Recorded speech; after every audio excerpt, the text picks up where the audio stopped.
పూడ్చిపెట్టిన బొందపై కట్టెలు పొయ్యి పెట్టి పిండి వంటలు చేసిన కుటుంబ సభ్యులు.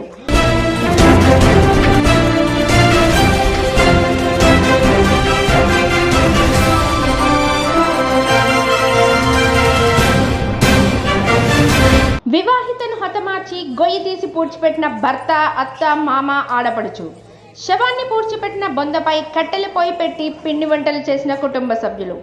ఆలస్యంగా వెలుగులోకి వచ్చిన ఘటన మహబూబాబాద్ పట్టణ సిగ్నల్ కాలనీలోని ఓ ఇంటి ఆవరణలో వివాహితను హతమార్చి గొయ్యి తీసి పూడ్చిపెట్టిన భర్త, అత్త, మామ, ఆడపడుచు. పోలీసులకు ఫిర్యాదు చేసిన స్థానికులు.